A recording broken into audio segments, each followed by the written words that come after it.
Okay, so she here. I'm gonna try something different. We're gonna go ahead and I'm gonna show you how I would go about doing a whitelist mod or a mod that has whitelist enabled on it. What this will do is basically it will check your INI, and if the INI matches a specific password, integer as a password, if it matches through an array of lists, then we can approve mod's capabilities on a server.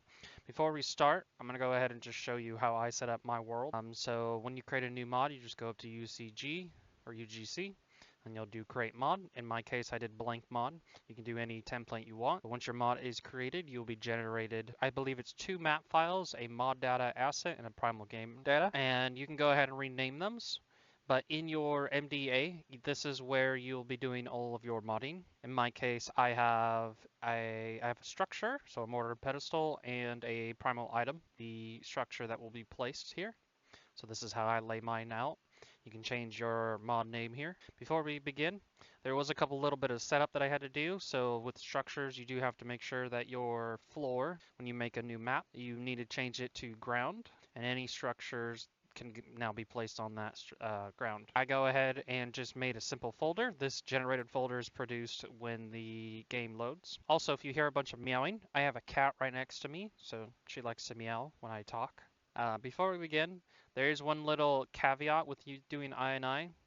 In order to change your INI, you actually need to navigate to where the Devkit stores its INI file. In my case, this is where mine is. Epic Games Dark Devkit Project Shooter Game Saved Config Windows Editor, and it's right here, Game User Settings. You can go ahead and right click that and open with any editing software, and we go ahead and reload it. And then this is basically the game user setting INI that is provided usually by Nitrado, and this is everything that we do. If you make any adjustments in this, keep in mind if your dev kit is open, it will overwrite whatever you do. So in order to edit your INI, you need to close your dev kit down. You can do whatever you want. You save it, and then you have to relaunch your dev kit in order for the new INI to take effect. So if I were to change this right now and save it and being my dev kit's already open, go ahead and open it and press play. And so being I press play, if I go back into my editing program, it says that my INI was edited, and it reverts it back to what it was before. The dev kit will cache your INI, and it will always load whatever was done. So if you want to change anything in your INI, you need to close the dev kit down, and then you can reopen it after you have edited the file. With that in mind, so what I would recommend you doing is setting up your INI, your header and your options. Well, I believe there's a couple of videos in the dev information that talk about how to go about doing INI, but basically you have your header and then you have your option. So once you have that all good, go ahead and I will show you how I did the structure. So my structure is a mortar and pedestal, so I have my engram entry, and all I did was set the level, the amount of engram points. So I always set it to 0, so in case people lose their engram points. And you can have this set however you want. Basically, my engram will lead to my primal item. My primal item will go to my build, which is my placeable. So you have your engram, you have a primal item, and you have your placeable. Your placeable will handle all the graphing. So we'll set that here as structure to build, and then we will then place the structure. And there's a lot here, but I will go through it very slowly. When you make a new structure, you need to make sure that you go into your mod data asset. You need to assign the engram entry to the additional engram blueprint classes, as well as the additional structures to place. Keep in mind there is a bug that has been going around for a while that you need to refresh your dev kit when you mess with your mod data. So what you'll do to do that is you can go to settings and world settings, but I have a tab, so I'll click my tab. And then in this world settings, you need to find your primal game data override. What you'll do is, so you'll edit your mod data, and then you will clear your primal game data that is saved to this map. Press play. Once you see your character's hands, or the moment you spawn in, you can go ahead and escape, close pi, and then you need to take your old primal game data and reapply it, and then now you are safe. What this does is it allows you to keep editing your MDA without any issues. There's a bug that the game will not recognize anything new if you don't refresh your MDA or your primal game data. Enough with that out of the way. So once you have your structure all set up the way you want, I'll go ahead and show you the graphing that I came up with. Go into my event graph and I will clean this up a bit. So the way this will work is on begin play, we will do a delay of 0.2 frames or seconds. I don't remember which it is. We will check to see if the structure is in preview. What that means is when you place the structure down and it goes green, that's preview. And then when you actually fully place it and it builds the structure, that is not preview no more. And so we validate to make sure that the structure is fully within the world. Once the structure is in the world, we will tell the structure to switch onto our server side so we can do some server commands. So authority is server and remote is client. This is important for multiplayer. From there, we will go ahead and grab game mode, and then we will cast to the shooter game mode. This allows us to access the INI. And so what we'll go ahead now is we'll try to grab any int INI based off of our header and our password or our value that we set. So if I go back to my notepad and press yes, this is the option we're looking for, and this is the value we're looking for. And so we'll go ahead and pull the section by the option name. With this try get, we will say INI. If we pull anything, we will go off of a branch. If that basically, so if the INI comes back and it is empty, it is not found, we will just tell that this graph or this structure has failed the check, and so we'll move on. But if it does return some value, we need to check that value to see if it's approved. And so we made a custom function here, and you can make custom functions by just clicking the functions plus and then typing whatever you want. Put your own values in. You can do an input and an output as well. So basically you pass in a value and then you return a value. So what we'll go ahead and do is we will pass in the integer that was found into this graph, and then it will return, is this password a valid password? We also made a value that is a public value. I'll get into public versus local, but we will take the array of integers. You can change it between an array and a singleton between these two options. Array is a group of values versus a single option, and this allows us to add more than one option. But we'll go ahead and go into the validate passwords, and this is a little bit confusing, and I'll explain it very easily. So what we do in this function is we take the passcode that was received, and all we do is we look at every single password in this array, this integer array, and we will look at it and say, okay, does this match one of these passwords? If it does, we will set a local value. Local values are basically values that do not matter. They'll be deleted the moment the graph is ran, and so we don't care for it, but it's important. And you can create a local value by just clicking down here in the local variables. But basically, if the incoming password matches our list, any of the list of passwords in our list, then what we'll do is we'll say, okay, this is a valid. So what we'll do is we'll go ahead and break out of this for loop. This for loop basically will check every single thing, but the moment we find something we want to get out of it so we don't check the next one. And then we will return that true statement being its attempt. While we're going through the array and the first three options are all false, then we just tell the system that, hey, this is false. And if all the array is not valid, then obviously the last set node will be false. And then we return a false, go back to our event graph, and we'll just do a simple branch. So now that we check the password, if it's valid, then we'll do nothing. It's allowed to be on the server. But if any case that we do not return the value or even detect to see if the password is valid, we'll go ahead and create a new function, and you can make a new graph or function right here and just tap whatever you want, or you can just type custom event, add a custom event, and you can name it however you want. And now that so let's say that we have found when we place the structure, our structure is not valid to be on the server, or the password didn't match. And so what we'll do is we'll do a sequence. This just allows us to go in a specific order down a graph. All we're doing here is we're just going to get a self-reference to our placeable structure.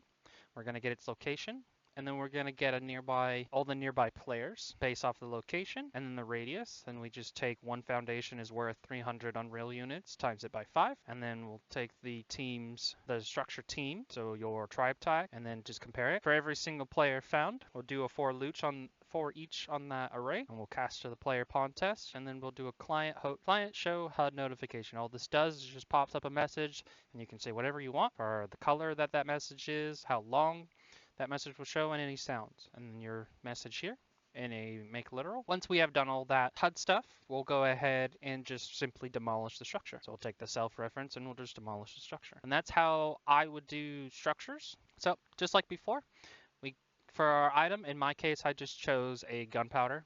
So I'm going to take the engram entry of the gunpowder, set the light level, the required engrams, points and give to inventory and can't be manually locked, all that fun stuff. This is, you can set these however you want. If your engram is crafted through the structure, it's a little bit different, but this is just for the show. So the primal item is a little different. You're not going to see this graph when you first open it. When you open a primal item, you have the option to click a link that will be right about here that says Open Full Blueprint Editor, and it will lead you to this, the event graph. And this is just like the structure where you can add your own graphs and whatnot to the primal item itself. Before we begin, there is one little setup that we need to do, so we need to pull this out. I'm going to click this gear and show modified properties, and all I did was change the name, and at the bottom I have to enable use BP crafted, so it actually, this red node right here will run. All right, once that is all set up, I'm going to go ahead and show you how I set this up. So we made another variable that is a integer, and then we have a primal item class. The way you make this is actually you'd say, okay, this is my item, and we're going to go ahead and change it to a primal item. And then this is my option right here, and then I'm going to do a class reference. An object reference is the actual item that exists in the world, so we'll go ahead and change that to a primal, but anyway, we'll move on. So we'll go ahead and do a event BP craft, keep the parent, it's not required, but it doesn't matter. And then we'll do, being this is a primal item, the only way to access it is through the player's inventory. So what we'll do is we'll get the owner inventory, so get inventory.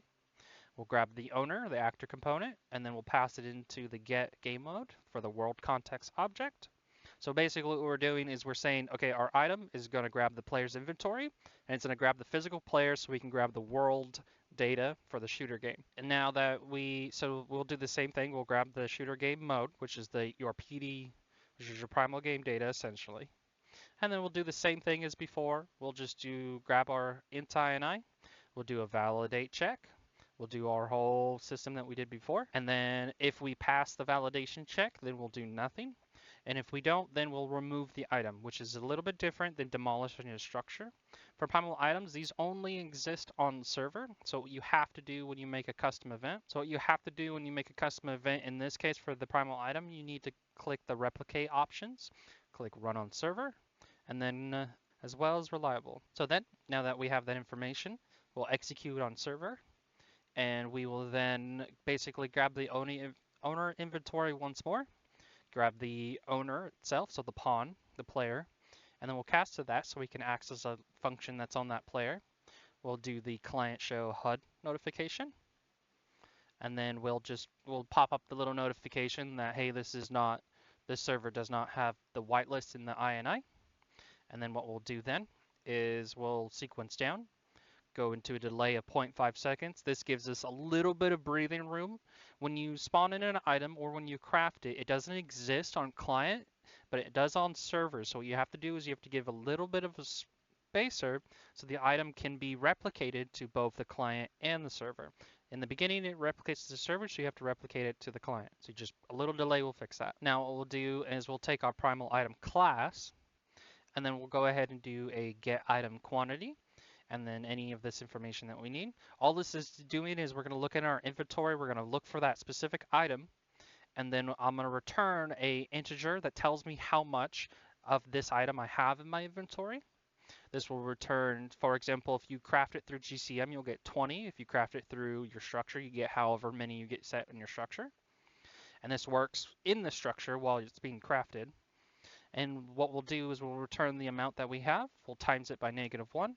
We'll do a BP increment item template quantity, replicate to client, and require exact class. And all we're doing is we're saying, hey, this item is being removed by this amount, and we're done. That is it. I can go ahead and show you how it works for the primal item. One thing to note about the primal item though, you will have to hide your GFI codes, as there's no way that I could find to make the item disappear when it first just exists in the world. So you can do another method to detect if the item just suddenly exists, but it's a little bit more complicated and a lot of testing, and because they changed a lot of stuff since I last started coding for the dev kit. But the BP crafted is probably the simplest method.